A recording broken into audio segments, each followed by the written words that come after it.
Donc, le dispositif Territoire engagé pour la nature a ouvert le 24 septembre en Nouvelle-Aquitaine. Donc, il s'agit d'un appel à candidature qui offre une labellisation pour 3 ans autour d'un plan d'action et il offre une offre d'accompagnement individuel et collective à l'amont et à l'aval des sélections des lauréats pour l'élaboration et la mise en œuvre de ce plan d'action. Donc pour l'année 2021, il est ouvert jusqu'au 31 décembre pour une sélection début 2022. Et si vous êtes intéressé par la démarche et par l'offre d'accompagnement, n'hésitez pas à me contacter si vous souhaitez une aide au montage pour votre dossier ou même pour l'élaboration de votre projet. Pour information, les appels à candidature seront lancés annuellement. Donc, ce n'est pas un appel à candidature unique. Dès cet automne, nous vous proposons 4 webinaires. Donc là, c'est le 3e webinaire de l'automne. Leur objectif est de vous proposer une montée en compétences et des idées d'action à mettre en œuvre sur vos territoires, ainsi que de potentiels partenariats à travers des retours d'expérience. Ce type de format, il sera renouvelé chaque année en Nouvelle-Aquitaine et complété par d'autres formats type ateliers techniques, visites de terrain, etc. Donc, ils seront ouverts à toutes les collectivités, qu'elles soient candidates, lauréates ou non à territoire engagé pour la nature, dans le but vraiment de faire monter en compétence l'ensemble des collectivités du territoire régional. Donc aujourd'hui, nous vous proposons un webinaire sur la renaturation et la restauration des milieux naturels. Et pour vous parler de cette thématique et des possibilités d'action, nous aurons le plaisir d'avoir avec nous 3 intervenants. La première présentation sera faite par Julien Gemin du Conservatoire d'espaces naturels Nouvelle-Aquitaine sur la renaturation et la restauration en fonction des types de milieux naturels. La deuxième présentation sur la renaturation de la plage d'Hérétégia par Péo Lambert du Conseil départemental des Pyrénées-Atlantiques. Et la troisième présentation sur la restauration des mares de la commune de Pressignac par Yann Sogeras et Victor Brunto de la commune de Pressignac. Il y aura un temps d'échange entre chaque présentation. Et à la fin du webinaire, nous vous proposons un questionnaire de satisfaction pour nous aider en fait à améliorer le format webinaire. Donc, je vous mets le lien dans le fil de discussion. Donc, on va commencer par la première présentation. Donc, Julien, je t'invite à nous partager ton écran et à commencer. Merci à tous.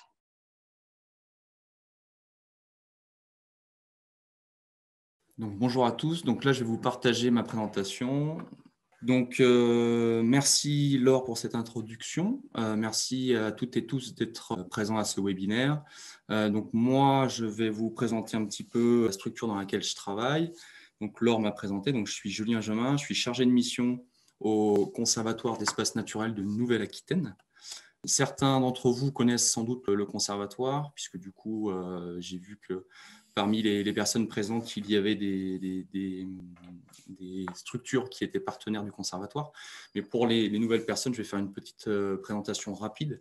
Donc, le conservatoire, il est maintenant déployé sur toute la Nouvelle-Aquitaine, après avoir été présent simplement sur Poitou-Charentes, Limousin et Aquitaine. Il y a eu une fusion à partir de 2020. On a un statut associatif. Aujourd'hui, on est maintenant quasiment 120, plus de 120 salariés. On a des missions qui concernent essentiellement et principalement une entrée milieu. Donc, on va déployer pas mal d'énergie à essayer de connaître un petit peu l'ensemble des milieux naturels qui sont présents sur la région. Cette connaissance, elle va nous permettre justement de mettre en place des outils de protection dont on va essayer de voir un petit peu aujourd'hui, en gros, le panel de ces outils.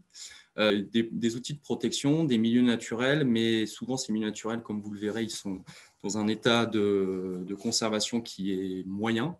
Donc on va opérer une gestion de ces milieux naturels, gestion qu'on fera en concertation avec évidemment soit les propriétaires, soit avec les acteurs du territoire.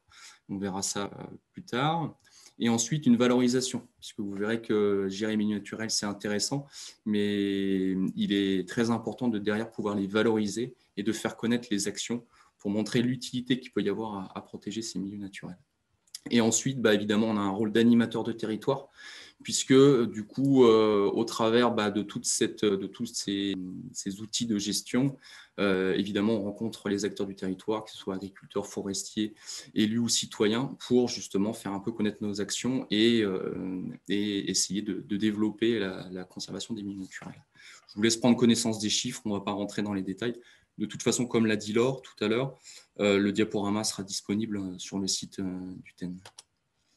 Donc voilà, maintenant, c'est une association qui existe depuis 30 ans, puisque du coup, elle a été créée en 92. Donc l'année prochaine, qui va arriver très vite, on fêtera nos 30 ans.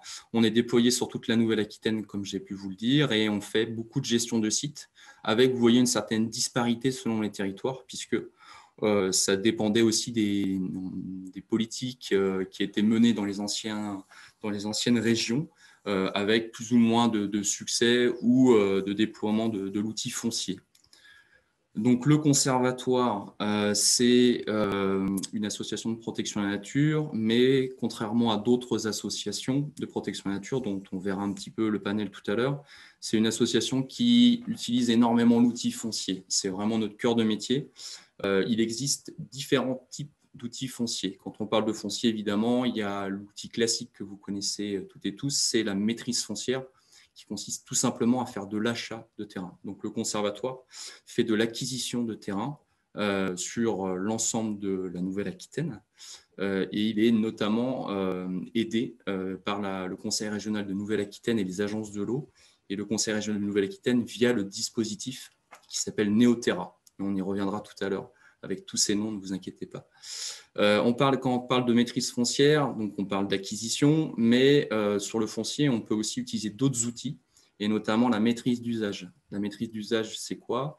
C'est lorsque certains propriétaires, que ce soit des collectivités ou des propriétaires en privé, souhaitent quand même s'engager dans une démarche en faveur de la gestion de leur milieu, mais qui ne souhaitent pas vendre, il est tout à fait possible de pouvoir du coup conventionner ou travailler sur des outils où ils confient la gestion. Donc, ils vont confier la gestion de leur parcelle ou d'un lot de parcelles avec plusieurs outils qui existent. La convention, qui consiste simplement à passer une convention entre les deux parties, nous confions la gestion avec un cahier des charges, ou le bail amphithéotique, qui du coup est un peu plus pérenne, dans le sens où un bail amphithéotique fait l'objet d'un acte notarial, donc il est inscrit quand même vraiment au niveau administratif.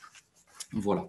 Et après, dans les autres outils fonciers qui sont en cours de déploiement, puisque du coup, c'est des outils qui sont relativement nouveaux, vous avez ce qu'on appelle les ORE, donc vous en avez peut-être entendu parler, c'est les obligations réelles environnementales, qui sont des outils très intéressants, qui peuvent être souscrits par les collectivités, mais aussi par les particuliers, et qui permettent, si vous voulez, de sécuriser votre foncier lorsque notamment vous voulez le transmettre. C'est-à-dire que ça fera aussi l'objet d'un acte notarial. Vous pouvez mettre en place un cahier des charges qui sera inscrit, et au moment de la succession, lorsque vous avez cédé votre bien, soit à vos enfants, soit d'autres personnes, les personnes qui seront acquéreurs seront dans l'obligation de respecter ce cahier des charges. Voilà, mais ça, je pourrais y revenir, ce n'est pas forcément l'objet de cette présentation. Le foncier, pourquoi ?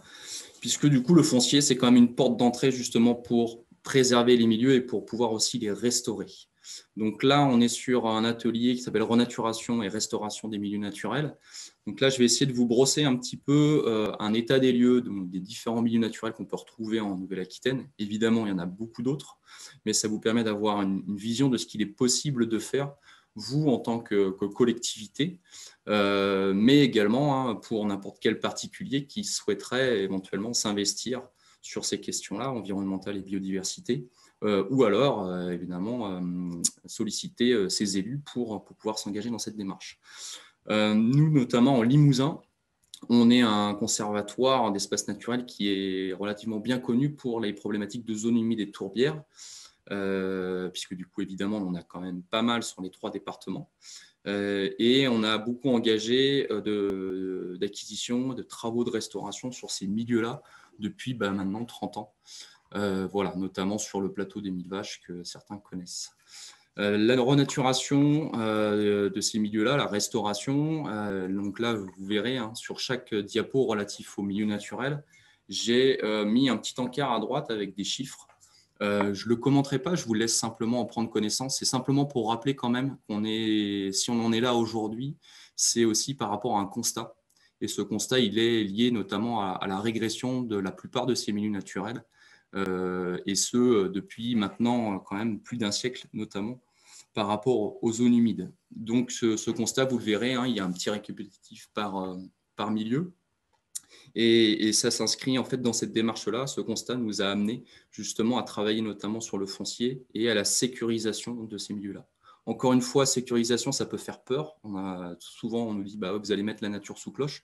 Pas du tout. En fait, on est sur un travail sur le foncier avec un objectif de réintégration sur le territoire. Puisque vous verrez, on travaille sur des milieux ouverts et la réouverture ne peut se faire que grâce aux acteurs du territoire. Voilà. Donc, au niveau des zones humides, la problématique qui est prégnante sur ces milieux-là, zone humide tourbière, c'est une problématique de fermeture des milieux, puisque c'est des milieux qui ont été abandonnés au fur et à mesure de l'évolution et notamment des pratiques agricoles, puisque du coup, c'est des milieux qui sont, on va dire, à faible rendement et qui sont surtout difficiles à travailler, et notamment difficiles à travailler avec les outils d'aujourd'hui, avec la mécanisation. La problématique, c'est lorsqu'il se ferme, vous allez avoir évidemment un cycle d'évolution naturelle des milieux, et notamment une forêt qui va s'installer petit à petit, progressivement, évidemment. Et à la fin, en fait, il ne joue plus du tout le rôle fonctionnel dans l'hydrosystème, donc dans toutes les zones humides qui sont liées aux cours d'eau et autres. Ils ne jouent plus le rôle fonctionnel puisqu'ils vont s'atterrir, c'est-à-dire devenir de la terre ferme, tout simplement. Et donc, on a une perte de fonctionnement hydraulique, puisque du coup, ils ont aussi un rôle important sur les cours d'eau, mais aussi on a une perte de biodiversité, puisque évidemment, inféodé à ces milieux-là, vous avez toute une part de biodiversité, qu'elle soit floristique ou faunistique. L'objectif du conservatoire dans cette approche de renaturation et de restauration, ça va être évidemment de réouvrir ces milieux. Vous avez quelques photos en bas de milieux. Donc là, les trois ensembles, c'est le même milieu. Des travaux de restauration qu'on est en capacité de pouvoir mener sur ces milieux-là, et de le remettre aussi à disposition, ce que je vous disais tout à l'heure, de le remettre à disposition des acteurs du territoire. Aujourd'hui, le Conservatoire d'espaces naturels, vous l'avez peut-être vu en tout début de présentation, il travaille en partenariat avec plus de 400 agriculteurs et agricultrices sur l'ensemble de la Nouvelle-Aquitaine. On ne pourrait pas faire le travail de restauration et de réouverture et de protection de ces milieux ouverts sans la collaboration avec le monde agricole. Ça, c'est important de l'avoir en tête. C'est pour ça qu'on travaille énormément avec l'ensemble des acteurs du monde agricole et des autres organismes qui sont liés à l'agriculture. Donc, notre objectif, maintenir ces milieux ouverts et travailler avec les acteurs du territoire.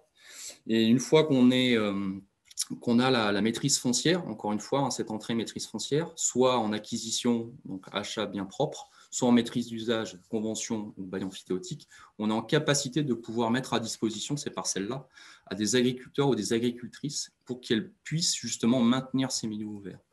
La chose qui est très intéressante, c'est que c'est un peu du donnant-donnant, c'est-à-dire que nous, on va leur mettre à disposition avec les outils qui sont classiques, c'est-à-dire des bails ruraux, sauf que du coup, on utilise un nouvel outil qui s'appelle le bail rural à clause environnementale, qui va du coup sécuriser aussi l'agricultrice ou l'agriculteur dans sa pratique, puisqu'elle va lui offrir du terrain, et en contrepartie, de par son activité agricole qui sera encadrée, puisqu'il y aura des clauses environnementales, il pourra maintenir ce milieu ouvert. Voilà. Pour avancer, d'autres types de milieux assez caractéristiques du Limousin, c'est aussi les landes sèches. Donc, ce milieu de landes qui était caractéristique il y a une centaine d'années sur le plateau de Millevaches, mais aussi sur tous les petits massifs montagneux du Limousin, que ce soit les monts de Guéret ou alors les monts d'Ambazac, monts de Saint-Gousseau, pour ceux qui connaissent le Limousin.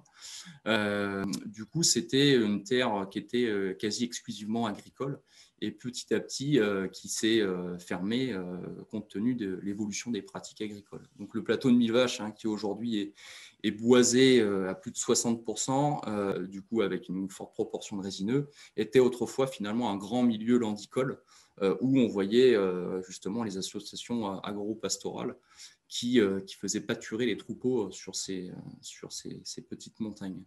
Donc, on avait ce type de paysage à perte de vue et ça s'est fermé. Et notre objectif, nous, aujourd'hui, c'est de restaurer ces quelques milieux-là qui, alors, pas simplement pour la beauté des sites, évidemment, même si c'est très joli, pour des raisons de biodiversité également, puisque du coup, ça renferme tout un tas d'espèces végétales ou animales intéressantes, mais aussi par rapport à la fonctionnalité, puisque du coup, on retrouve un usage qui peut se faire avec, encore une fois, le monde agricole, puisqu'on a affaire à ces milieux ouverts, et c'est aussi les agriculteurs qui façonnent le paysage. Donc, on remet à disposition ces milieux-là, et ça permet de recréer des potentialités de groupements pastoraux et de maintenir une agriculture, on va dire, paysanne. Donc, on va travailler à la restauration de ces milieux et ensuite les remettre à disposition des agriculteurs avec le conservatoire est en capacité de faire des recrutements de bergers et de travailler avec des agriculteurs qui mettent à disposition leurs troupeaux pour refaire du pâturage itinérant. Voilà, ça c'est important, c'est des choses qu'on est en capacité de faire et qu'on fait actuellement sur le Limousin en tout cas. Autre milieu bien présent, mais qui est en forte régression du fait de ce que je vous disais un petit peu, de l'évolution des pratiques agricoles, mais aussi de l'évolution des outils agricoles. Aujourd'hui, en termes d'actualité, on est en plein dans l'actualité sur la PAC.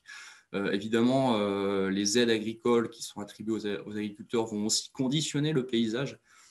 Ça, maintenant, aujourd'hui, c'est un fait avéré, où on voit que clairement, les dotations et les subventions ont aussi conditionné une agriculture qui a progressivement, comme vous pouvez le voir sur le graphique, là, conduit à un passage progressif de la prairie permanente à une prairie plutôt temporaire, donc avec des cycles de rotation entre une alternance d'herbes, de blé et de maïs, qui fait qu'aujourd'hui, il y a un milieu qui est en train de vraiment de disparaître et qui devient très préoccupant, c'est la prairie permanente, c'est-à-dire la prairie qui n'est quasiment jamais retournée, ou alors, on va dire, qui est retournée tous les 7 à 10 ans.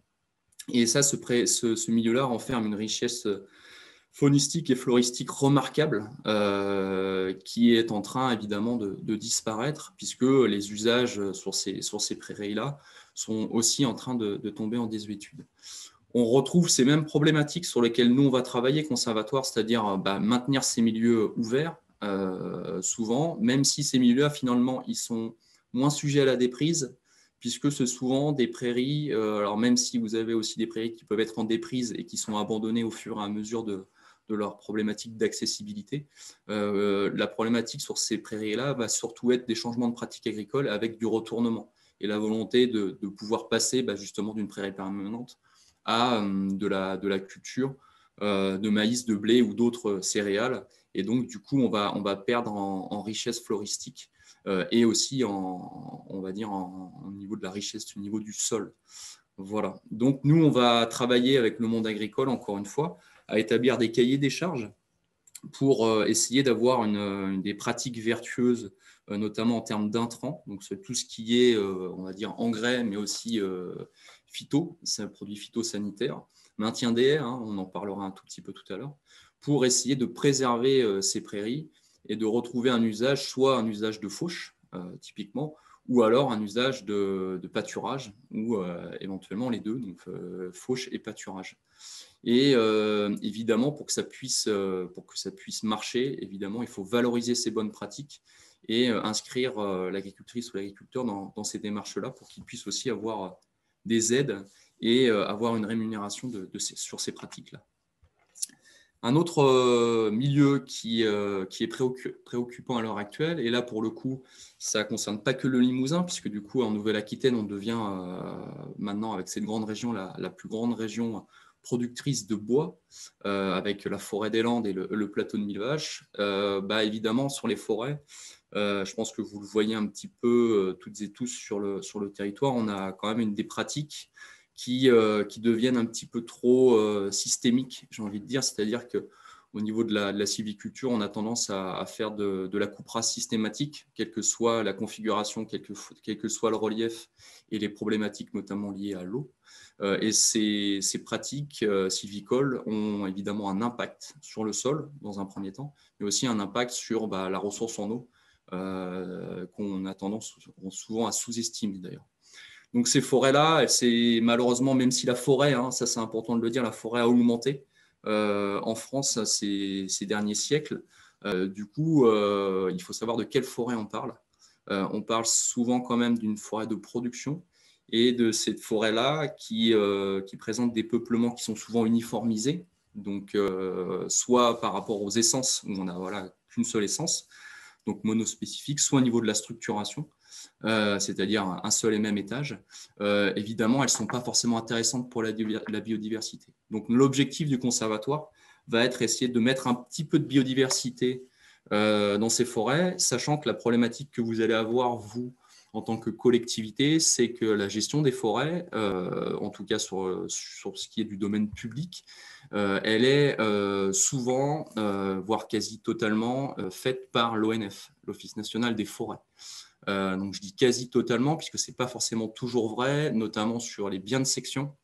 Il y a une loi qui est passée il n'y a pas longtemps où l'objectif de l'ONF, c'était de faire un peu une évaluation des biens de section qui étaient présents sur les communes pour voir quels étaient les biens de section qui pouvaient rentrer sous le régime forestier. Et il s'avère que tous les biens de section ne sont pas rentrés sous le régime forestier, bien que ce soit de la forêt, puisque du coup, vous avez des problématiques d'accessibilité au site, de rendement aussi économique.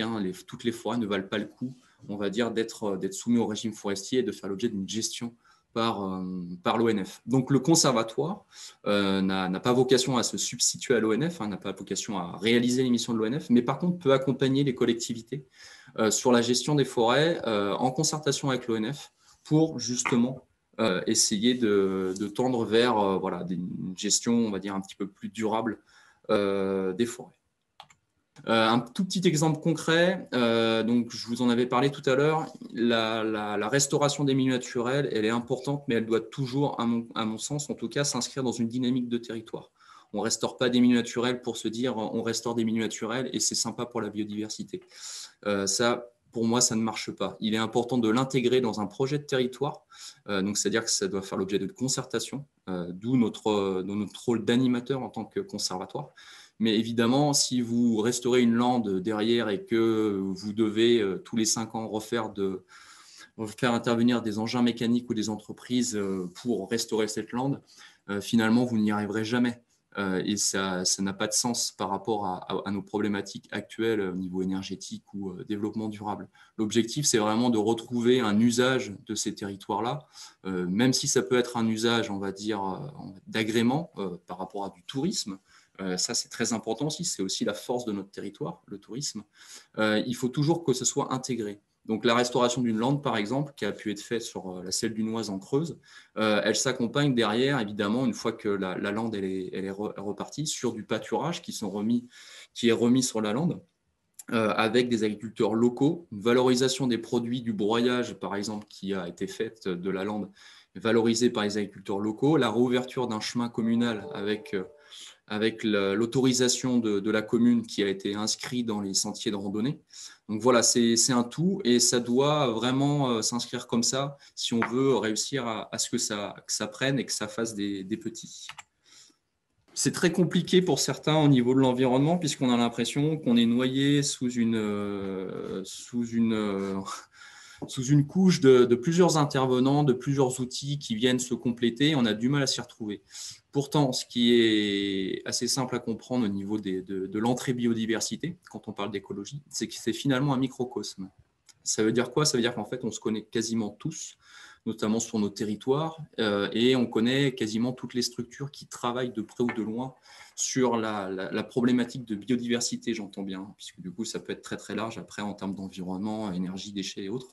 Mais quand bien même, on se connaît quasiment tous, donc on est capable de renseigner une collectivité, commune, communauté de communes, vers les acteurs qui sont en capacité de vous accompagner, même d'accompagner, je parle des communes et des collectivités, parce que c'est vrai que TEN, c'est plutôt destiné, donc territoire engagé pour la nature, c'est plutôt destiné à ce type de public, mais c'est aussi destiné aux particuliers finalement qui peuvent impulser une dynamique sur leur territoire. Donc on se connaît tous, donc on est capable de vous aiguiller, de vous accompagner. C'est un peu notre rôle aussi en tant qu'associatif, on est aussi au service du territoire. On est capable de vous accompagner vers les différents intervenants. Donc là, je vais passer rapidement, et comme vous pouvez le voir, il y a évidemment l'État et les autres collectivités qui peuvent être dans l'accompagnement de votre collectivité, de votre commune sur cette problématique de biodiversité. Ne pas oublier les organismes de formation, donc les BTS, gestion de protection de la nature, mais autres aussi BTS agricole ou BTA, qui peuvent vous accompagner notamment sur les travaux de restauration ou de valorisation de votre patrimoine communal de biodiversité. D'autres établissements parapublics, les RBNA, le CAUE, l'ONF et le milieu associatif avec tout un tas d'acteurs qui ont des compétences, soit en termes de gestion des espaces naturels, soit en termes d'inventaire, soit en termes de valorisation, de sensibilisation ou d'éducation à l'environnement.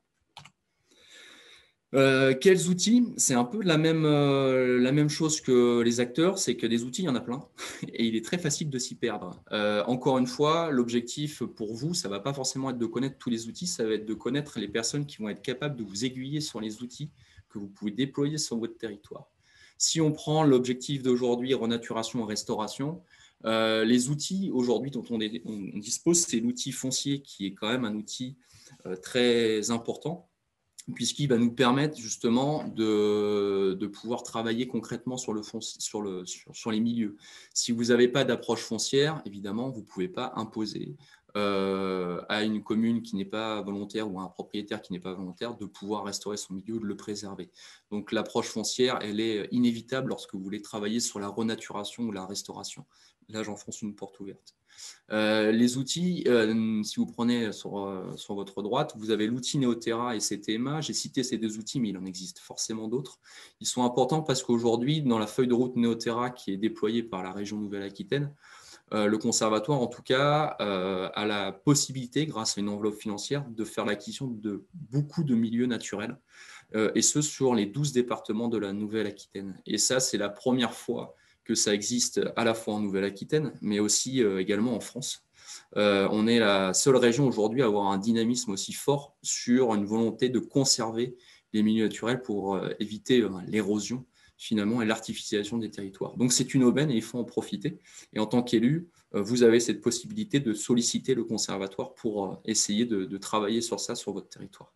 Et après, les CTMA, c'est des outils, donc là je vous ai mis le Creuse-Aval, mais ces CTMA sont déployés sur tout le bassin de l'agence Loire-Bretagne.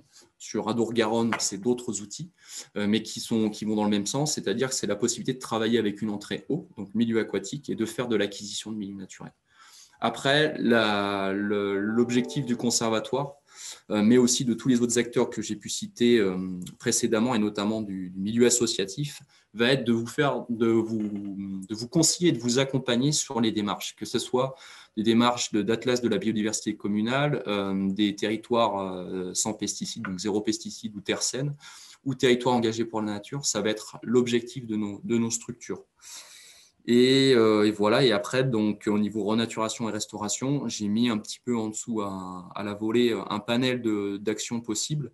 C'est tout ce qui est possible de faire et de monter ensemble, notamment via les appels à projets. Je vous invite à noter cette petite adresse mail adresse du site internet qui vous permet d'avoir tout un panel des aides qui sont aujourd'hui accessibles et disponibles en Nouvelle-Aquitaine en fonction de vos problématiques. C'est relativement bien fait et ça peut pas mal vous aider. Voilà, j'ai essayé de respecter le temps imparti, même si je pense que j'ai dépassé. Je vous remercie de votre attention. Merci Julien. Je propose aux participants du coup de poser les questions qu'ils auraient à Julien. Oui, Yann Saugeras, là, j'aimerais poser une question à Julien, effectivement. Alors, je suis agriculteur à la retraite, originaire du plateau de Millevaches, entre autres, et je connais bien le Crène Limousin, puisque j'y ai été à une certaine époque, mais c'était tout de suite après la guerre de 14, il y a bien longtemps maintenant, vice-président. Aujourd'hui, le gros souci sur le plateau de Millevaches, c'est que vous manquez, quand vous avez restauré des landes, des zones humides, des tourbières, etc., vous manquez d'animaux pour pâturer. Donc, ma grosse interrogation, c'est, et je sais qu'il y a des collectivités qui nous écoutent là, c'est le renouvellement des générations au niveau agricole et des gens qui soient là pour monter des élevages, notamment ovins pour entretenir et pérenniser ces restaurations qui sont extrêmement importantes et qui nécessitent systématiquement derrière un entretien agricole et donc une remise à disposition vers le monde agricole de ces milieux-là. On a absolument besoin du pâturage au vin, notamment sur ces zones-là. Voilà. Grosse interrogation sur l'avenir par rapport à ça, de l'entretien que vous faites et des grosses restaurations que vous mettez en place. Et aujourd'hui, la pérennité de ces restaurations qui sont belles, mais qui nécessitent une pérennité dans le temps. Oui, tout à fait. Hein. Je rejoins ce que vous dites. Après, j'ai observé, alors c'est, on va dire, moi avant je ne travaillais pas au conservatoire, hein. Je suis un petit nouveau puisque je suis arrivé il y a 1 an et demi, mais je travaillais dans le milieu naturaliste en Limousin. Le fait d'avoir cette opportunité Néoterra, encore j'insiste là-dessus, puisque du coup c'est la première fois qu'on peut intégrer directement, on va dire, la problématique agricole par l'intermédiaire du foncier. Et avoir cette force de frappe, clairement, hein, c'est une force de frappe qui nous permet justement de nous mobiliser, notamment via la SAFER, sur l'installation de jeunes agriculteurs ou de jeunes agricultrices.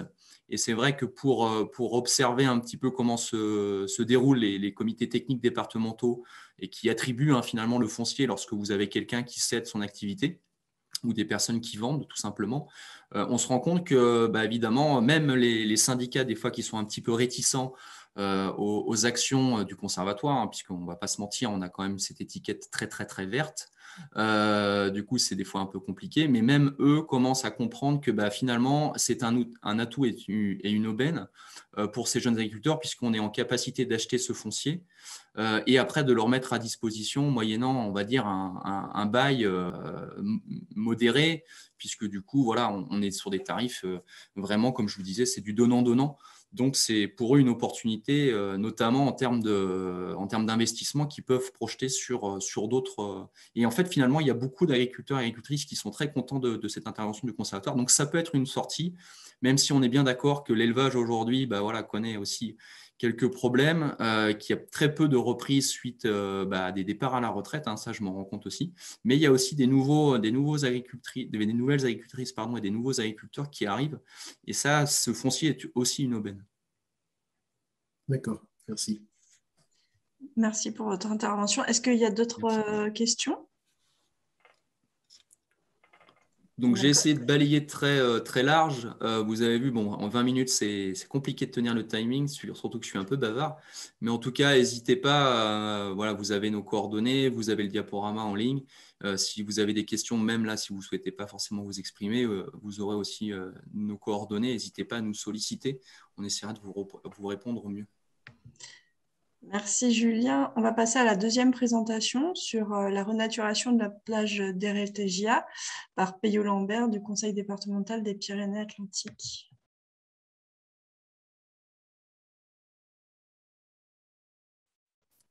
Merci Laure et bonjour à tout le monde.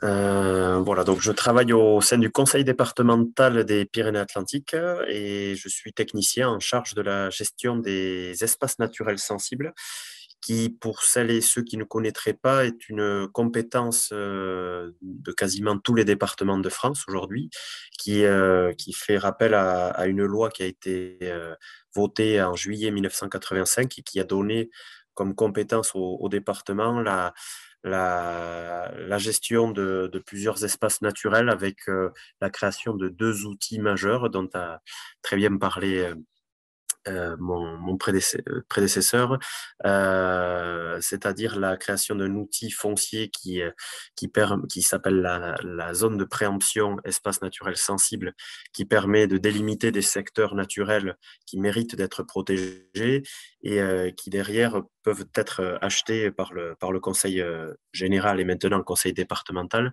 mais également par les partenaires que peuvent être les communes et le Conservatoire du littoral sur la frange littorale. Le deuxième outil qui permet la mise en place de cette compétence, c'est ce qu'il s'appelait autrefois la taxe départementale sur les espaces naturels sensibles, qui s'appelle aujourd'hui la taxe d'aménagement, qui est prélevée sur l'ensemble des permis de construire et qui permet de récolter petit pécule qui permet derrière l'acquisition de certains sites, donc la préservation foncière, comme ça a été très bien expliqué, mais également la mise en place d'aménagements, de travaux, de mesures d'entretien de ces espaces naturels pour permettre l'accueil du public, qui est un des objectifs majeurs sur les espaces naturels sensibles. Aujourd'hui, on va parler d'un cas très concret sur la commune de Bidart, sur le site espace naturel sensible d'Eretegia, qui est avant tout, on pourrait dire, une des 7 plages de la commune de Bidart, qui est située juste un tout petit peu plus au sud de Biarritz, et qui appartient pour moitié sur les contours de cette plage au conseil départemental depuis les années 80. Et puis, on continue d'acquérir progressivement certaines parcelles. Il se trouve que sur ce site, présent donc en bord de plage, des aménagements passés ont relativement dénaturé ce milieu-là, ont en partie causé la disparition de certaines espèces ou de certains habitats naturels. Et le département a lancé donc un vaste projet de renaturation en 2015, qui avait pour objectif également de rendre le site le plus résilient possible au phénomène de changement climatique qui nous impacte pas mal sur le littoral, notamment avec des phénomènes d'érosion dont on va parler tout à l'heure. Donc ce projet a été mené bien évidemment avec tout un tas de partenaires, dont la région Nouvelle-Aquitaine, qui était un partenaire majeur sur ce projet-là. Des acteurs, on va dire, décentralisés de l'État par les services de la DDTM 64, de la DREAL Nouvelle-Aquitaine aussi, et des acteurs aussi plutôt techniques qui nous ont aidés, comme le groupement d'intérêt public, le GIP Littoral Aquitaine, et puis des acteurs locaux, bien évidemment, la commune de Bidart, qui est également propriétaire de certains terrains, et puis la communauté d'Aglo Pays Basque, qui est compétente sur certains sujets en termes d'environnement et de recul du trait de côte.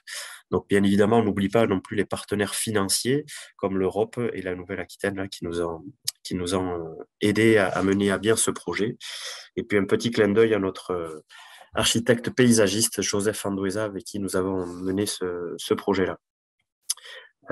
Alors, pour resituer le contexte, le site d'Eretegia donc, est situé à Bidart, juste en contrebas de la commune de Biarritz. Donc, vous voyez que le site naturel ici fait 66 hectares et situé vraiment à la frange entre l'océan Atlantique et puis la zone plus urbanisée de la commune de Bidart. Donc, on est concerné par un site Natura 2000 qui englobe ce site-là, mais qui démarre d'un peu plus au sud, à Saint-Jean-de-Luz, et qui meurt au niveau de Biarritz.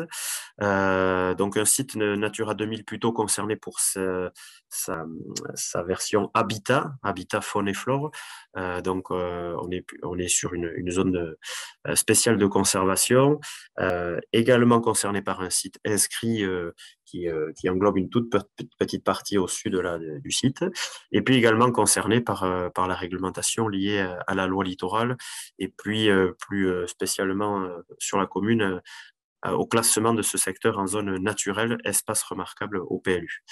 Globalement, en termes d'habitat naturel, on le verra sur quelques photos, on est sur des falaises en bord de littoral, composées principalement de landes littorales, avec la présence de plusieurs espèces de bruyères, d'ajoncs, de lianes grimpantes qui créent ces espèces de buissons un peu impénétrables pour le public, au sein desquels plusieurs espèces protégées, comme le grémille prostré ou la marguerite à feuilles charnues, et j'en passe, se développent et donnent du coup un côté écologique fort à ce site-là.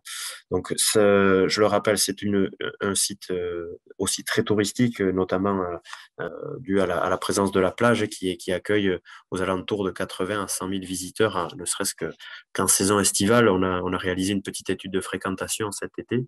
Sur une journée, on avait des pics à 7500 personnes qui passaient sur la plage et bien sûr qui traversaient le site. Donc, une problématique également à gérer. Et pour assurer la gestion de ce site, donc on est plusieurs partenaires. Donc, le département agit en direct aussi, mais on travaille avec une association Chantier d'insertion qui réalise beaucoup d'interventions d'entretien. La commune de Bidart aussi qui nous aide. Et puis, bon, bien évidemment, d'autres structures privées, des entreprises et des bureaux d'études. Pour revenir un peu sur l'origine de ce projet de renaturation, il faut faire un tout petit peu d'histoire. Je ne vais pas trop vous bassiner, mais il est important de voir que ce site-là, notamment sur sa partie sud, a été très, très aménagé depuis les années 1927, avec le souhait à l'époque de créer un lotissement sur cet espace naturel en bord de l'océan. Et ce projet-là a donné naissance à cette grande route que vous voyez un petit peu avec le S, là, qui se termine avec l'aire de retournement en contrebas, et a laissé une cicatrice notable sur le site, a laissé une cicatrice un peu moins visible, mais sur tout ce qui est traitement des eaux pluviales qui ont été collectées et passées dans des réseaux souterrains, donc ont complètement artificialisé le circuit naturel de l'eau. Et heureusement, ce projet a été abandonné pour diverses raisons, notamment la crise économique de 1929 qui est arrivée quelques années après. Donc ce projet n'a pas pu aboutir, mais a laissé quand même cette trace indélébile et a donc donné des idées à d'autres aménageurs un peu plus tard, dans les années 50, de continuer l'aménagement de ce site en réalisant un camping, en continuant à aménager le site, en créant des terrasses pour permettre l'emplacement de tentes et de caravanes, l'apparition de quelques petits bâtiments, notamment des bâtiments de toilettes, des aménagements de places de parking un peu plus conséquents, la création d'un petit bâtiment pour accueillir le public aussi, comme dans un camping classique, qui par la suite s'est transformé en poste MNS, on va en parler un peu tout à l'heure. Et puis progressivement, dans la fin des années 90, un SNAC est apparu pour donner vraiment à ce site tout le panel de la plage balnéaire peu classique qu'on pouvait trouver dans ces années-là. Et d'autres activités se sont développées, comme notamment deux écoles de surf qui se sont installées sur la saison pour pouvoir pratiquer leur activité. Donc, en termes de photos, forcément, là encore, ça a laissé quelques traces indélébiles sur le site avec des bâtiments, des revêtements bétonnés, bitumés, des routes, des enrochements en bord de plage pour préserver ces bâtiments et éviter que la mer ne vienne trop vite ronger ces espaces. Donc, un site naturel qui a été sacrément dénaturé par endroits, même si dans l'ensemble général, on a l'impression d'être dans la nature, mais quand on regarde ça d'un œil plus précis, on s'aperçoit que beaucoup d'espaces ont disparu. Donc, c'est un milieu qui a été dessiné par l'homme, mais également dessiné par la nature, avec ce contexte-là en bord de littoral que nous connaissons bien ici, qui est représenté par cette photo-là, qui démontre l'érosion du terrain qui est assez notable. On parle de 20 à 30 cm de recul sur ce trait de côte par an, avec bien évidemment, ça c'est une moyenne, hein, parfois des reculs de plusieurs mètres en un seul glissement de terrain. Donc un terrain qui est grignoté également par la force de la mer et puis par la force de l'érosion, donc qui lui aussi contribue à la perte de certains habitats naturels. Donc pour avoir une petite idée un peu plus précise, les experts du BRGM et autres scientifiques qui suivent ce recul de trait de côte ont essayé d'anticiper à quelle hauteur, à quelle limite se situerait le trait de côte dans une petite vingtaine d'années, en 2043. Donc vous avez ici sur le schéma de droite, enfin la photo de droite, le trait de côte actuel représenté par le trait noir en pointillé, et le trait bleu, c'est le trait de côte qui sera présent dans une petite vingtaine d'années. Donc le poste MNS, qui était autrefois le point d'accueil du camping, était directement menacé. Donc ces éléments-là nous ont permis de prévoir dans le projet de renaturation également une adaptation un peu de ces usages pour les rendre les plus résilients. Une petite image avant avant que le projet soit lancé. Donc, on distingue bien ici le poste MNS, les anciennes toilettes du camping, les terrasses qui ont complètement démodé ou démodelé un petit peu la topographie initiale du site. On voit un petit peu tous les revêtements bitumés, les petites routes, les plantations de tout un tas d'espèces d'ornements comme des arbustes type Pittosporum, laurier sauce, baccharis, qui sont des espèces soit originaires des États-Unis, soit d'Asie, et qui ne se sont plus sur le site naturel et ont elles aussi contribué à l'appauvrissement de la biodiversité et de certains habitats. Donc le projet a souhaité vraiment tourner la page de cette époque-là en lançant de vastes opérations de renaturation que je vous montrerai là sur une petite vidéo juste après. Donc vous avez une image post-travaux, donc encore un peu fraîche des travaux qui ont été finalisés l'an passé, en 2020, entre plusieurs interruptions Covid, bien évidemment. Mais ce qu'on peut voir sur cette image-là, c'est qu'on a gagné en superficie d'espace naturel. On a pu recréer l'équivalent d'un hectare de prairie, effacer les terrassements liés aux terrasses de camping, effacer en partie basse ici les enrochements qui confortaient, on va dire, le pied de ce qu'on pourrait appeler une petite digue, et puis supprimer quelques bâtiments. On a supprimé également quelques revêtements routiers. On a diminué des places de parking pour les retransformer en zone de prairie. Donc, on a regagné en nature, on a vraiment renaturé cet espace tout en préservant des accès techniques et le maintien également de certains usages suite à des volontés politiques aussi locales, hein, notamment le snack qui a été préservé, ainsi que les activités de surf. Donc, on a pu, avec les moyens que l'on s'est donnés, renaturer cet espace tout en le gardant actuel et le plus adapté possible aux besoins de la population actuelle. Donc, c'était un défi qui n'était pas forcément simple parce qu'il a fallu forcément négocier avec tous ces acteurs-là. Donc, bon, là, vous avez une petite illustration sous la forme d'un schéma de comment était le profil du haut de plage avant les travaux, avec des enrochements qui protégeaient le bâtiment MNS qui était au-dessus, tout le réseau d'eau pluviale qui était capté dans des buses et qui était déversé sur la plage en fin de parcours, des rampes d'accès pour le public bétonnées avec des pentes plus ou moins fortes. Et donc là, l'objectif a été, un des objectifs principaux, d'essayer de recréer une embouchure naturelle de ce petit ruisseau qui collecte toutes les eaux de pluie, permettre du lien avec l'océan également, hein, même si on est loin d'une petite rivière qui pourrait faire remonter des anguilles ou des poissons, mais il y a quand même une continuité hydraulique que nous avons souhaité retrouver, et puis également recréer des espaces et des milieux naturels de haut de plage, presque des milieux dunaires, hein, sur lesquels poussent certaines espèces protégées comme du lys de mer ou de la silène de Thor, des espèces typiques des milieux sableux et qui n'arrivaient pas finalement à se développer au milieu de tous ces cailloux-là. Donc les facteurs de réussite de ce projet, c'est important de le préciser, mais bon, déjà la maîtrise foncière permet de lancer un projet, de ne pas attendre que quelqu'un d'autre le fasse. Donc le fait que le département et la commune soient propriétaires, c'était un gros plus.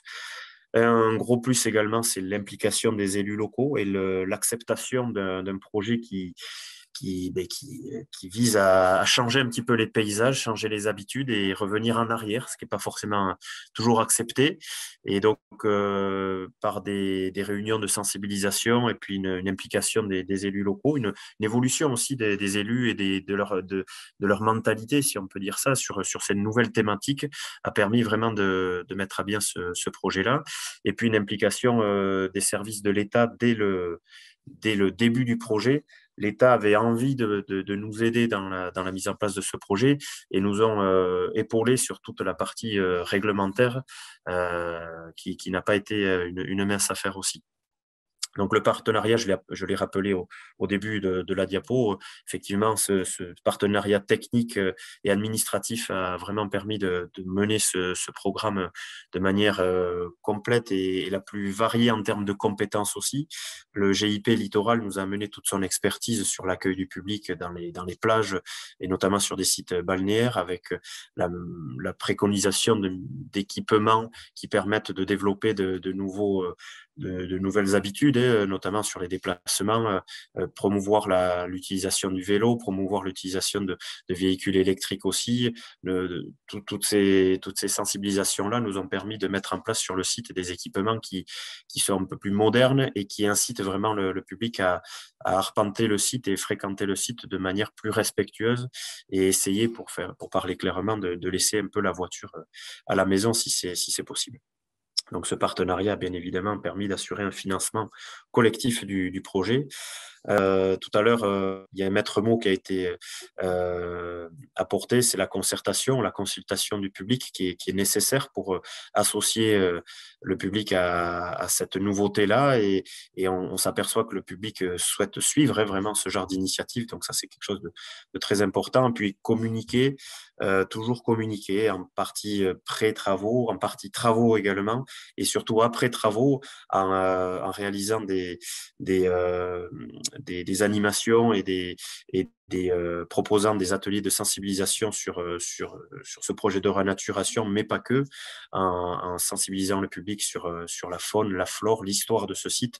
On permet de communiquer vraiment sur la volonté de ce projet, puis associer cette population pour qu'on agisse tous pour sa préservation et son maintien. Donc cette année, c'était un petit peu la première fois suite aux travaux qu'on mettait en place un véritable projet d'animation. Donc, il y a eu près de 20 animations organisées avec des partenaires locaux comme le CPIE Littoral Basque, que je salue, qui est présent aujourd'hui en webinaire, et puis d'autres associations comme la Water Family, qui est très impliquée sur des thématiques liées à l'eau.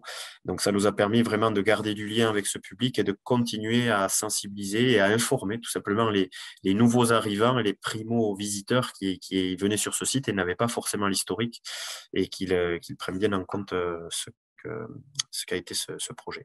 Bien évidemment, ça n'a pas été toujours tout rose ou toujours tout simple, donc c'est un projet qui met du temps à se lancer, à se mettre en place, notamment pour toute la partie réglementaire. Il a fallu mettre en place des travaux lourds sur un espace naturel sensible, donc même si on va dans le bon sens de la renaturation, il y a quand même des grosses pelles mécaniques, des gros engins de TP qui viennent sur ces sites, et donc ça se prévoit et ça s'anticipe pour essayer d'être le moins impactant sur le site et au contraire d'essayer d'être le moins visible une fois que les travaux sont réalisés. Il y aura toujours des frustrations, des incompréhensions de certains usagers ou de certains utilisateurs du site qui ne comprennent pas forcément toujours notre démarche. Donc la communication et la sensibilisation étaient vraiment un maître mot aussi. Dès lors qu'on coupe par exemple des espèces d'ornements qui ont pris le dessus sur des espèces locales comme des bruyères ou des milieux plutôt sableux, type petite milieu dunaire. Une partie du grand public ne comprend pas pourquoi on coupe un arbre ou un arbuste qui pour eux peuvent représenter la nature, mais ils ne comprennent pas qu'il peut également, ou ils ne savent pas qu'il peut avoir un impact négatif sur la présence d'autres espèces floristiques et faunistiques. Donc, il y a forcément eu là quelques petites frustrations ou incompréhensions. Et puis également des contraintes techniques liées à la gestion des eaux pluviales. Ce n'était pas trop la thématique d'aujourd'hui, mais bon, voilà. Donc, le projet ne se réalise pas non plus en un seul clin d'œil. Je vous propose de regarder deux petites vidéos. Une première qui est assez courte, mais qui vous montre en image. Ça sera beaucoup plus illustratif que mes propos, ce qui a été réalisé. Et une deuxième légèrement un peu plus longue, d'une minute et demie, qui vous démontrera d'autres images.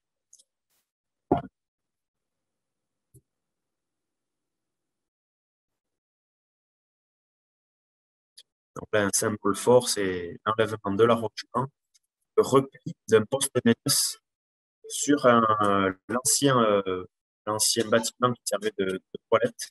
Nous avons retardé un poste de ménesse en accord avec le règlement. Là, exemple de renaturation, de retrouvailles un petit peu d'espace naturel sur des endroits où le béton et le bitume avaient pris la place. Et sur l'autre vidéo, vous allez voir également d'autres récréations d'habitat.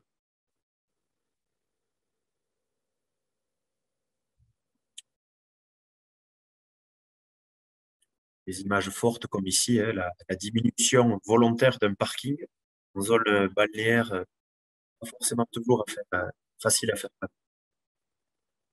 Diminution voilà, de revêtement de voirie et la réparation de pluie, des techniques encore un petit peu innovantes avec des transferts de fleurs de foin, des utilisations de semences locales pour créer des, euh, des matériaux naturels et locaux adaptés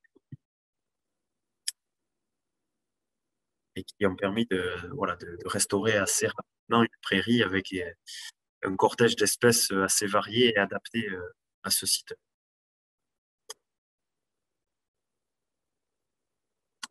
Comme je disais tout à l'heure, une collection un peu de ces sites avec les nouvelles mobilités, hein, que ce soit les vélos, le bus, l'utilisation de certains véhicules électriques, donc la mise en place d'une station de branchement électrique. Voilà. Électrique.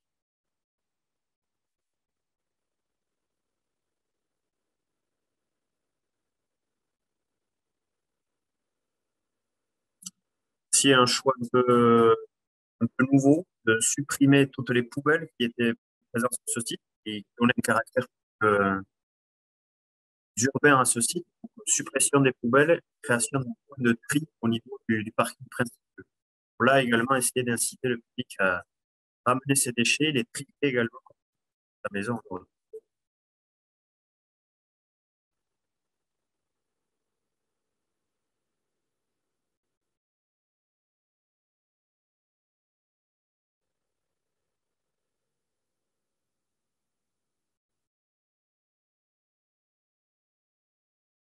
Ouais.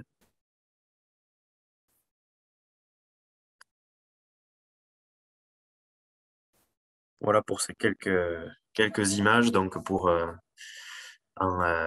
rappel, donc un projet qui a été lancé en 2015, 3 années au moins pour créer et faire vivre un comité de pilotage un peu multiple, lancer des études à la fois naturalistes, des études liées à l'accueil du public, notamment le public handicapé, négocier avec les services de l'État tout ce qui est autorisation, et puis monter après le dossier pour créer des marchés lancer un marché public et lancer des travaux.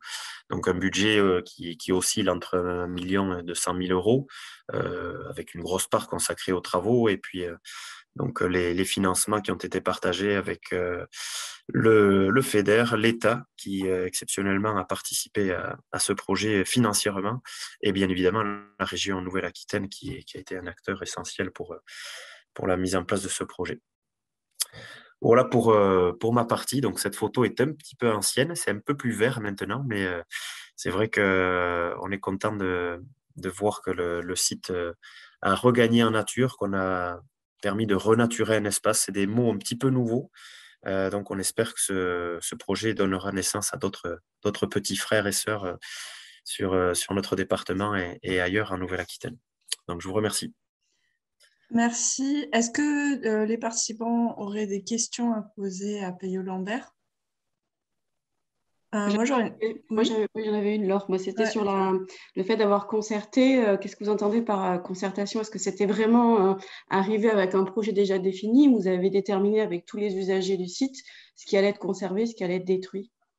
Alors, au niveau concertation, on aurait pu aller beaucoup plus loin que ce qu'on fait aujourd'hui, c'est-à-dire qu'on est resté sur une concertation plutôt qui consistait à présenter un projet quasi définitif avec avec le public par l'intermédiaire d'une enquête publique. Donc, on est sur une concertation un peu classique avec un commissaire enquêteur et puis des rendez-vous où le plus grand public peut venir consulter les travaux prévus, faire des remarques ou autres. Donc, pour moi, je trouve que c'est assez limité quand même comme concertation parce qu'on ne peut pas forcément recueillir des avis pour l'élaboration du projet. Donc, avec du recul, je me dis qu'on aurait pu aller plus loin. Ça peut prendre du temps en plus, mais c'est pas du temps perdu. Au contraire, c'est du temps où on associe à nouveau la population et où on peut avoir des idées que nous, maîtres d'ouvrage et concepteurs, on n'a pas forcément eu. Après, on a eu une concertation aussi plutôt privilégiée avec les acteurs qui travaillent sur le site, le gestionnaire du SNAC, les maîtres nageurs qui travaillent l'été à la surveillance des plages, les écoles de surf, ceux qui entretiennent les plages, la commune. On a eu une concertation un peu plus, avec un tout petit peu plus d'échanges, mais qui est quand même resté assez limité. Aujourd'hui, par exemple, on travaille sur un autre projet sur la commune d'Anglet, donc juste au-dessus de Biarritz, suite à un incendie qui a eu lieu dans une forêt de pinèdes. Et on associe beaucoup plus la population par l'intermédiaire d'ateliers, par l'intermédiaire de visites sur site. C'est vrai qu'avec du recul, moi, le premier, j'étais peut-être pas assez sensibilisé ou assez formé sur cette partie-là, mais c'est hyper constructif quoi, de construire ça avec la population. Donc, pour répondre à votre question, voilà, la concertation était très classique et limitée à des consultations voilà, habituelles, enquête publique, réunion publique sur le terrain quand même avec le grand public pour présenter le projet et réunion avec les acteurs locaux. C'est le minimum syndical, si on peut dire, à faire. Mais moins de consultations et moins de débats sur le contenu du projet. Cette partie-là est restée plus en interne avec les différents services de l'État et partenaires du comité de pilotage. D'accord, merci. Merci. Moi, j'ai une question par rapport du coup à la renaturation de la prairie. Est-ce que vous avez prévu un suivi, une gestion à long terme? Parce que j'imagine que l'effacement de certaines espèces qui sont un peu quand même envahissantes, ça peut poser un long terme, elles peuvent revenir ces espèces-là. Donc, voilà, juste savoir ce qui a été prévu. Tout à fait. Donc, on a travaillé avec plusieurs bureaux d'études, dont un qui est chargé du suivi floristique de ces zones remaniées, restaurées. Donc, j'ai reçu pas plus tard qu'il y a une semaine le retour du suivi des essences présentes dans la prairie. Donc, au bout d'une année de végétation, on s'aperçoit qu'il y a un grand panel des espèces qui ont été prélevées dans des prairies sources, donc des prairies qui avaient été visées ou repérées par des experts botaniques et du Conservatoire botanique national sud-atlantique, comme des prairies très intéressantes car non amendées, non retournées depuis plusieurs années, donc des prairies riches en termes de diversité sur lesquelles on a effectué une fauche du foin que l'on a de suite mis en boule, ce qu'on appelle du foin vert, et on a transféré ces boules de foin dans la même journée sur le site pour les réétaler et permettre l'étalement également de toutes ces graines-là. Donc, ces prairies avaient préalablement été suivies par une botaniste qui est venue donc une année après pour voir si le transfert des espèces était bien actif, parce qu'il y a quand même toujours dans la terre une végétation spontanée qui repousse, donc c'était bien de pouvoir faire le ratio. Donc ça, on est sûr aujourd'hui qu'il y a eu une réussite au niveau de ce transfert-là, et qu'on a complété également par des récoltes de semences locales dans des prairies par une autre technique, qui consiste à utiliser une brosseuse, une machine qui passe dans les prairies et qui brosse les épis de beaucoup de graminées et les récolte dans un bac derrière, ce qui a permis de réensemencer là aussi des secteurs plutôt à la main sur des petits secteurs. Donc, on a un suivi qu'on va prolonger sur à minima 5 ans pour voir un peu la reprise. On a également des transferts de mottes de bruyères vagabondes, de bruyères ciliées, bruyères cendrées aussi, d'ajoncs qu'on a implantés à l'espace, dans des espaces préalablement colonisés par des espèces exotiques. Donc, on suit également ces espèces pour voir si elles s'implantent bien. Et pour terminer sur la question, on agit là sur plusieurs années également sur la reprise de certaines espèces exotiques. Pas plus tard que là, il y a une semaine, on était avec le lycée agricole local pour arracher des herbes de la pampa qui profitent de ces sites nouvellement restaurés et donc en tant que plantes pionnières, elles poussent très rapidement. Donc on est là pour limiter leur prolifération et au contraire permettre la végétation locale. Donc il y a un suivi floristique et scientifique et un suivi sur le terrain par des interventions diverses avec des associations d'insertion, des entreprises et des lycées agricoles. Voilà. Super, merci beaucoup. De rien. Est-ce qu'il y a d'autres questions? Bon, je pense que ça a été très clair, très instructif. Donc, on va passer à la dernière présentation sur la restauration des mares de la commune de Pressignac. Et donc, je laisse M. Saugeras et Brunto nous présenter ce retour d'expérience. Merci.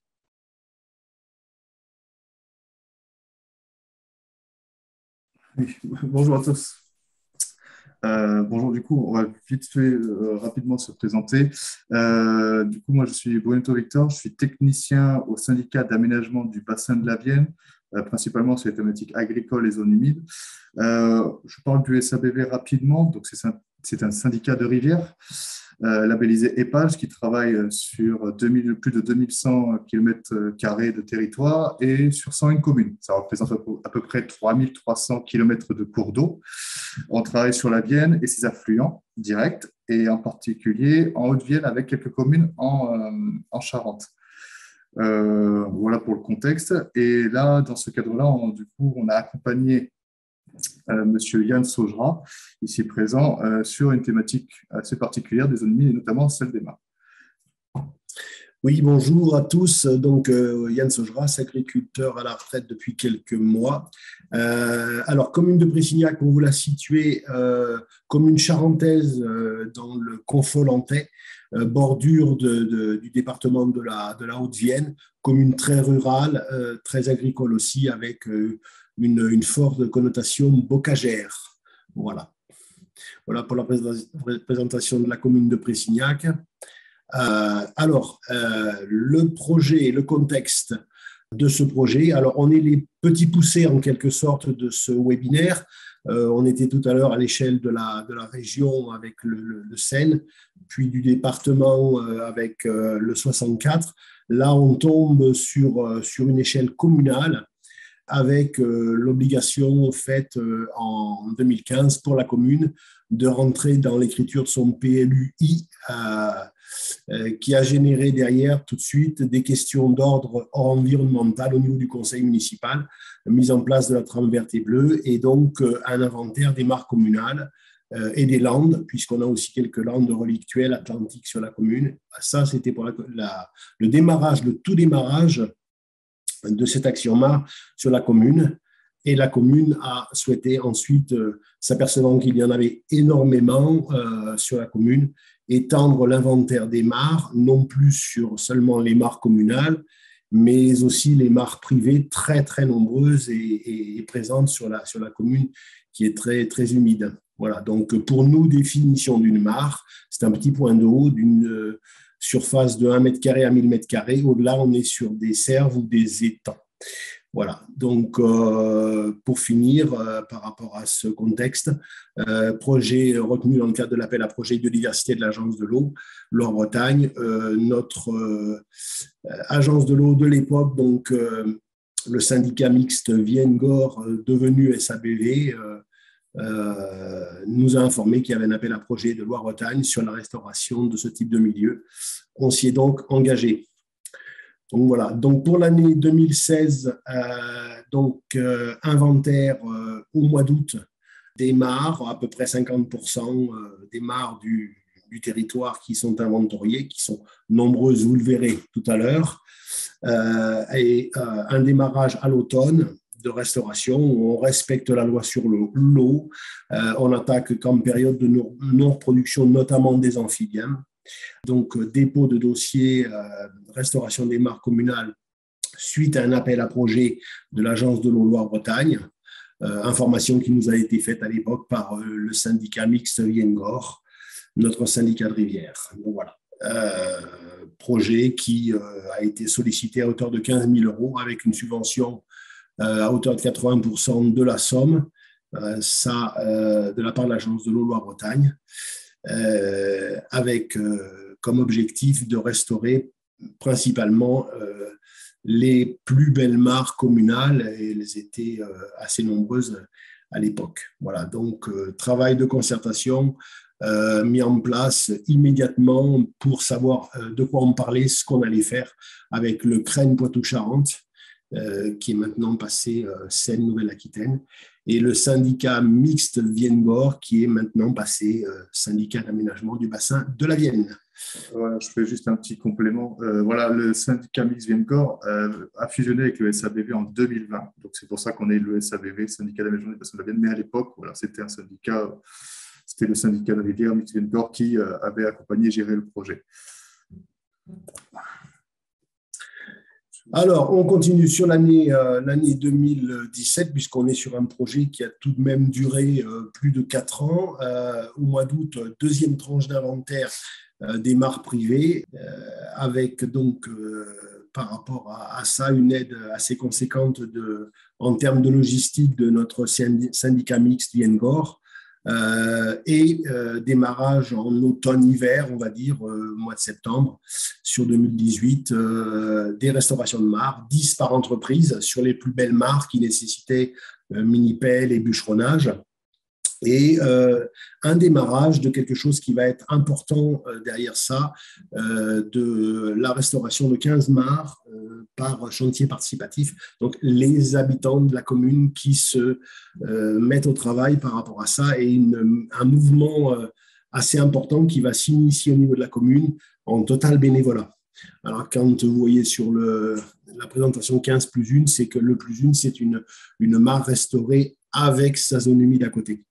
Voilà, donc année 2019, même topo. On continue les chantiers de restauration, les 5 derniers par entreprise, puisqu'on était sur un budget qui nous permettait d'en restaurer 15 au total, et un chantier participatif pour les bénévoles de la commune qui se passait tous les samedis après-midi en période automne-hiver, donc de septembre à fin février. Voilà. On termine sur la fin d'été 2019 avec la création d'un sentier d'interprétation qui est le point d'orgue de notre action restauration des mares, avec un sentier d'interprétation autour de l'étang de la commune qui est un gros étang sur lequel on trouve une mare qui a été notre plus belle réussite dans ce chantier de restauration de toutes ces mares. Et donc un financement là aussi de l'Agence de l'eau pour le sentier d'interprétation, en plus des 15 mares qui ont été financées pour leur entretien par entreprise. Au total, 131 mares et points d'eau restaurés et entretenus, c'est énorme, c'est beaucoup, mais bon, c'est à peu près 50% des mares de la commune. Voilà.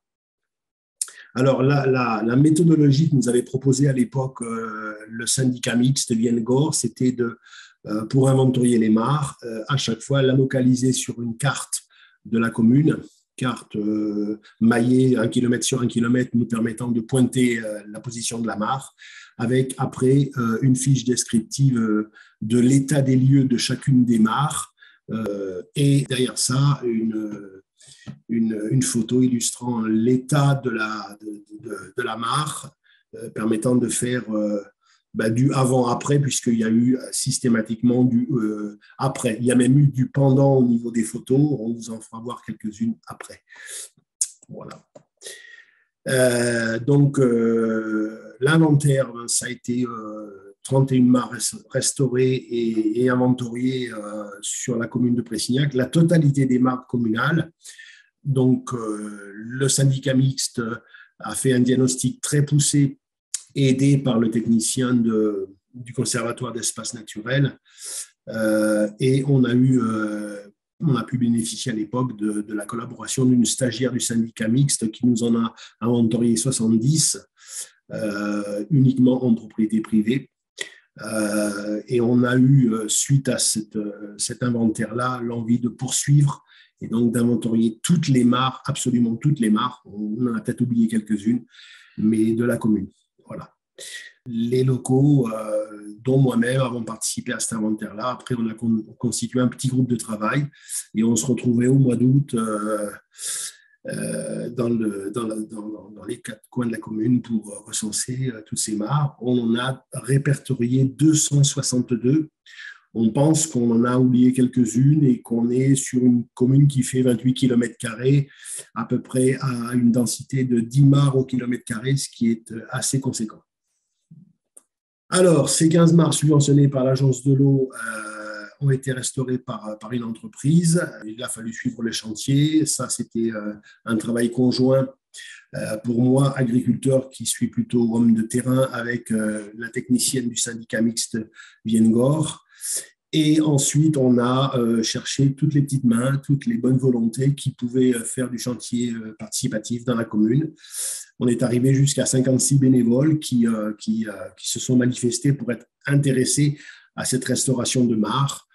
56 bénévoles, si on compte les dames qui nous fournissaient l'instant convivialité derrière, c'est à peu près une 60aine de personnes dans la commune qui se sont bénévolement manifestées.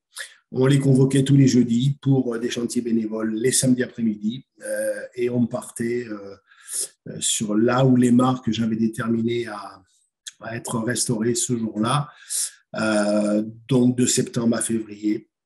56 bénévoles qui venaient parfois une fois par mois, parfois systématiquement toutes les semaines.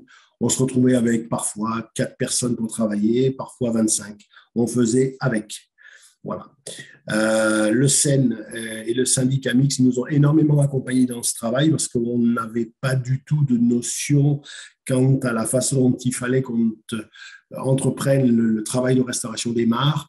On avait peur de trop faire ou de pas assez faire. On n'avait pas cette mesure-là assez fine.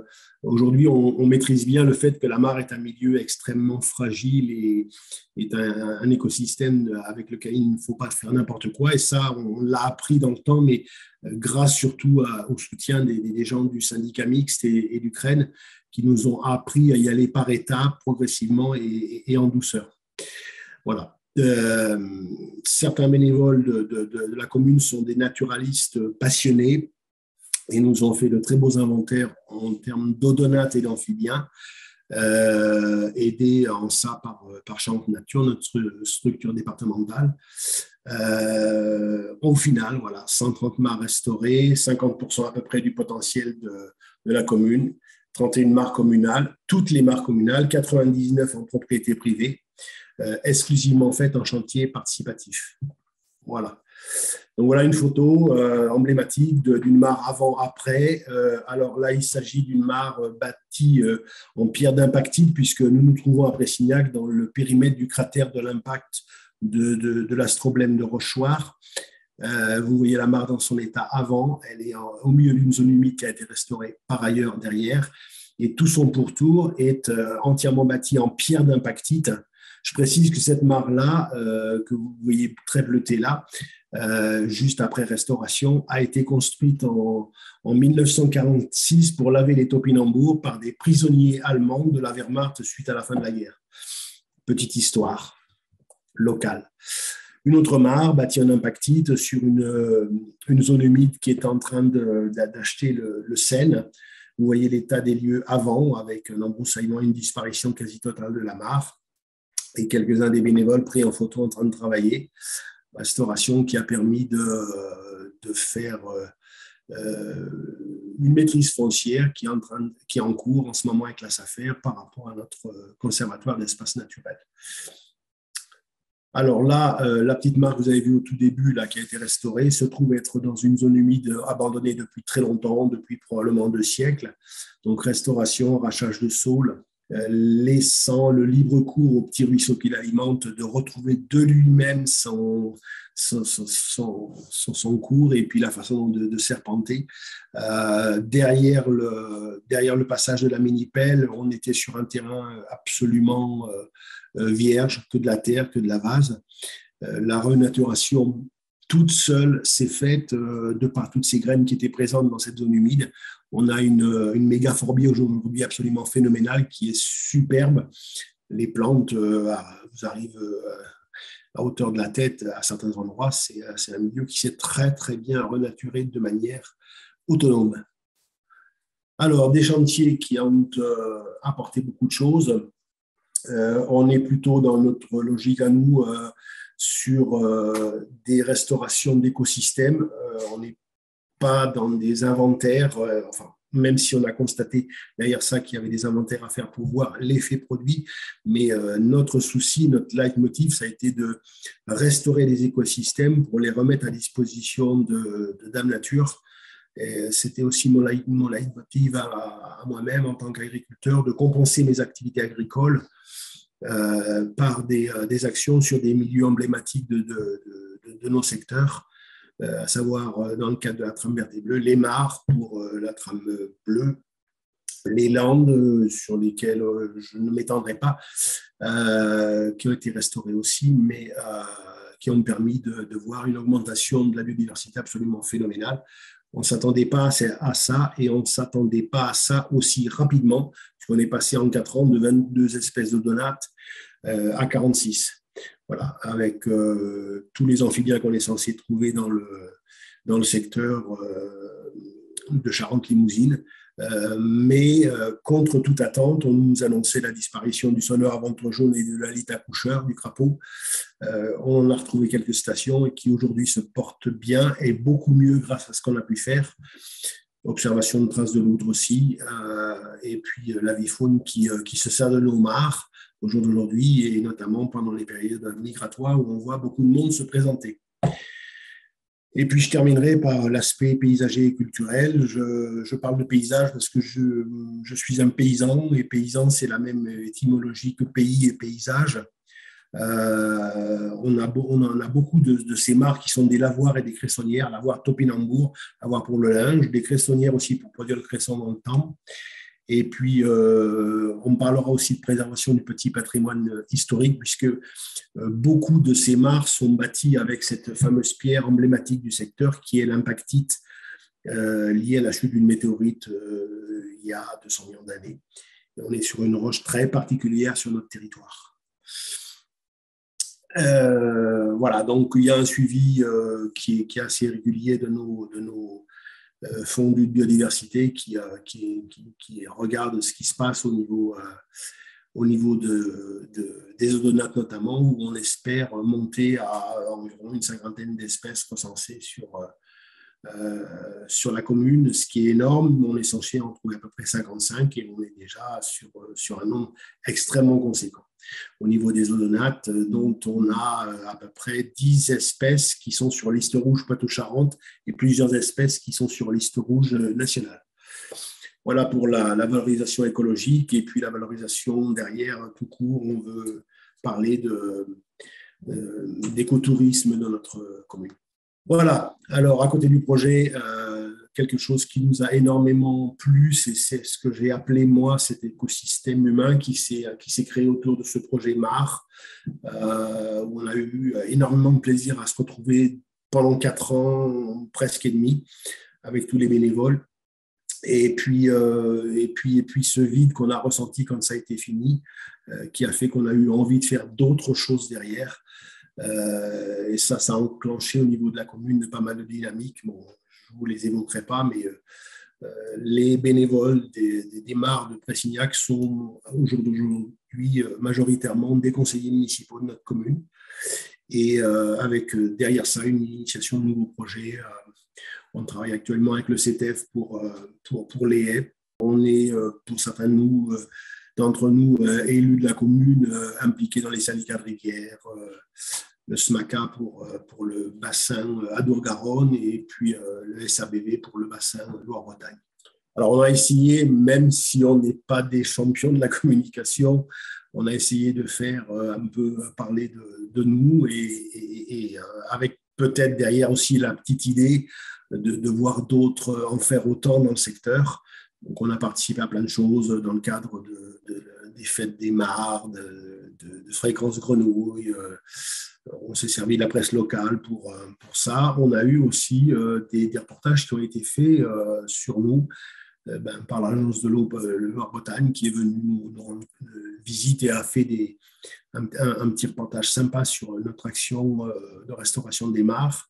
On a aussi la Caisse des dépôts qui a fait un reportage sur nous. Donc voilà, donc ça nous a fait plaisir de voir qu'on s'intéressait à notre action qu'on pensait minimaliste, mais qui au jour d'aujourd'hui nous fait voir que certaines communes de Haute-Vienne et de Charente ont envie de s'engager dans la même chose, sachant qu'on est parti de rien et principalement sur du bénévolat avec surtout du travail et de l'investissement de gens qui, au départ, n'étaient pas systématiquement impliqués dans une démarche écologique et qui ont vachement participé à tout ça parce que ça leur plaisait de se retrouver pour faire quelque chose ensemble pour notre commune, notre collectivité.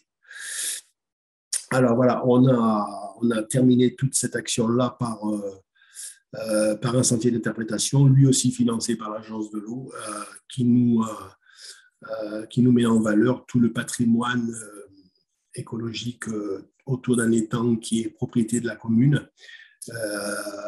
Patrimoine en termes d'oiseaux, d'amphibiens, d'odonates et de poissons, espèces de poissons, voilà, qui permet aux gens de savoir un petit peu ce qui se trouve dans tous ces trous d'eau et dans cette eau qui circule un peu partout dans notre commune. Voilà. Alors, perspective structuration territoriale. Alors, bon, petite commune très rurale, un peu perdue dans le fin fond de la Charente-Limousine. Au jour d'aujourd'hui, on est impliqué dans les syndicats de rivière. Nos 3 communautés de communes, dans le cadre du SCOT, vont travailler ensemble. Le PLUI continue d'avancer. Il y a des choses qui se font dans ce cadre-là. Et puis, on a enfin pu parler de trame verte et bleue dans notre secteur, ce qui, pour beaucoup d'élus locaux dans nos petites communes rurales, ne voulait pas dire grand-chose. Maintenant, beaucoup de gens autour de nous savent ce que veut dire trame verte et bleue. Donc voilà, une petite photo pour terminer de quelques bénévoles, puisqu'on était en période de vacances, qui sont venus participer à l'inauguration de notre sentier d'interprétation. Voilà, une population très hétéroclite au niveau de la commune. Bon, tout le monde n'était pas là, puisque juillet, août, les gens sont en vacances.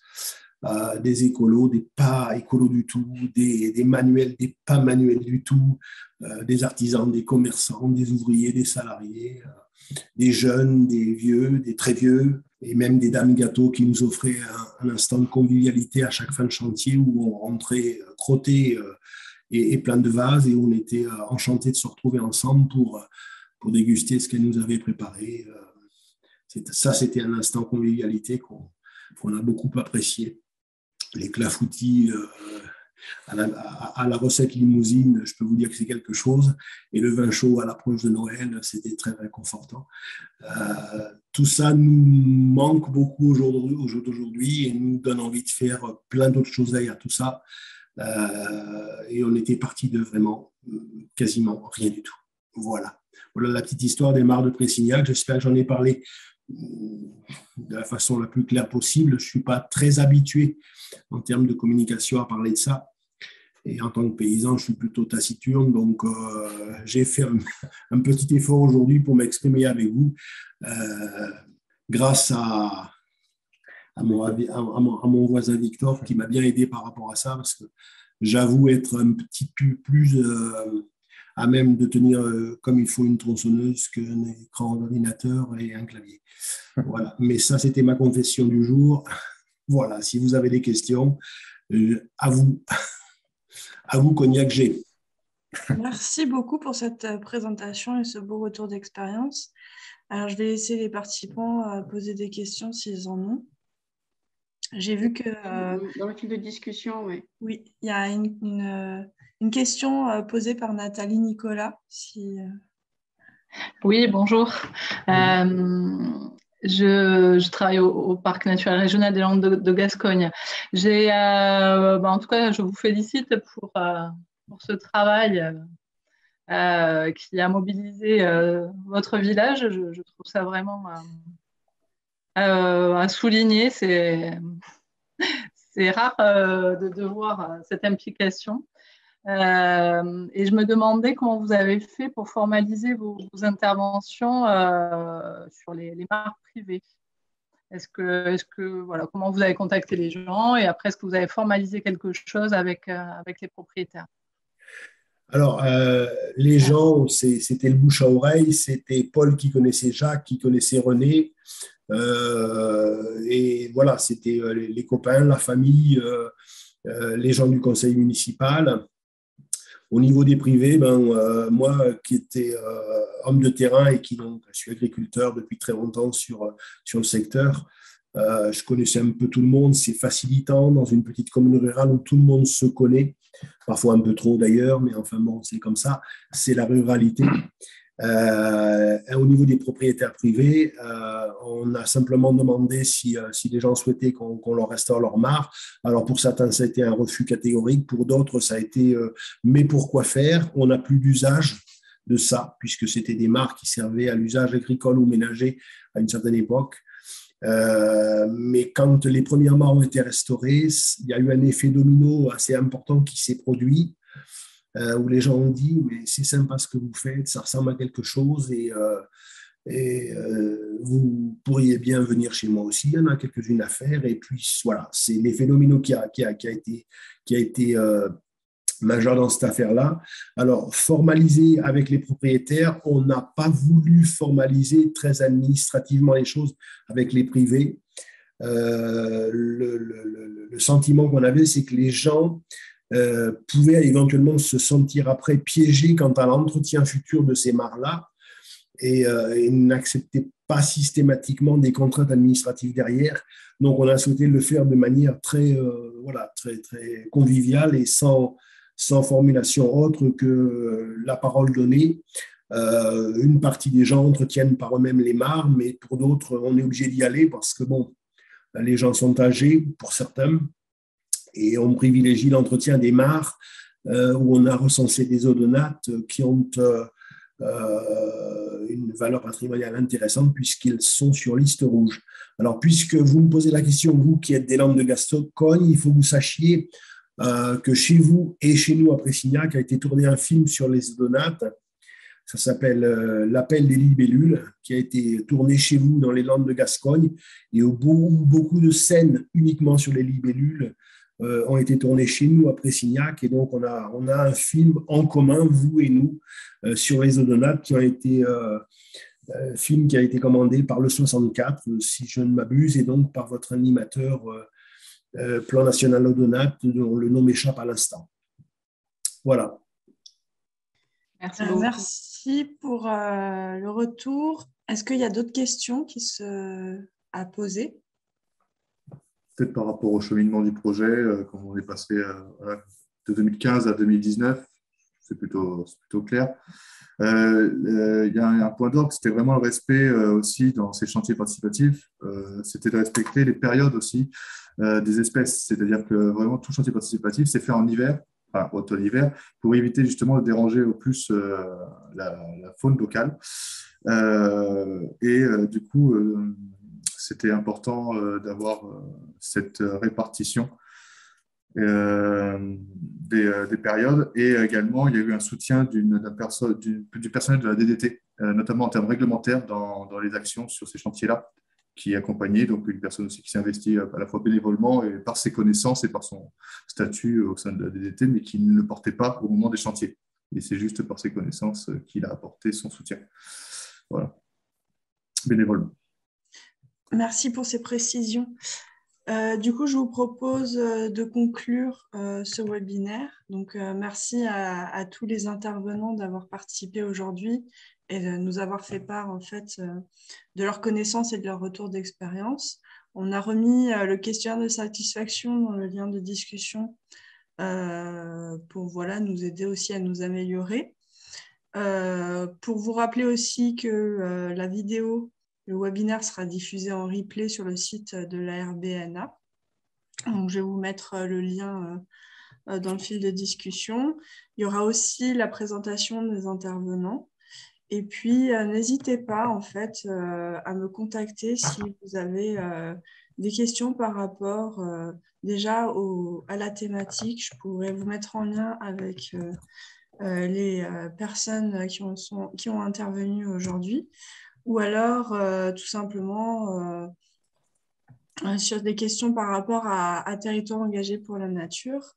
On vous offre un accompagnement donc, pour répondre à cet appel à candidature. Donc, n'hésitez pas à me contacter si vous avez des questions par rapport au dossier de candidature ou simplement si vous avez des questions par rapport au projet que vous pourriez mener, sachant que ces webinaires ont pour objectif aussi de vous donner en fait des idées sur des projets que vous pourriez potentiellement proposer dans le cadre d'une éventuelle candidature. Voilà. Je vous remercie à toutes et tous d'avoir participé aujourd'hui et puis je vous dis rendez-vous le 9 décembre pour ceux qui souhaitent y assister au dernier webinaire que nous proposons pour cette année qui sera sur l'agriculture et la biodiversité, bien sûr en lien avec les compétences des collectivités territoriales. Voilà. Bonne journée à toutes et à tous et puis à bientôt.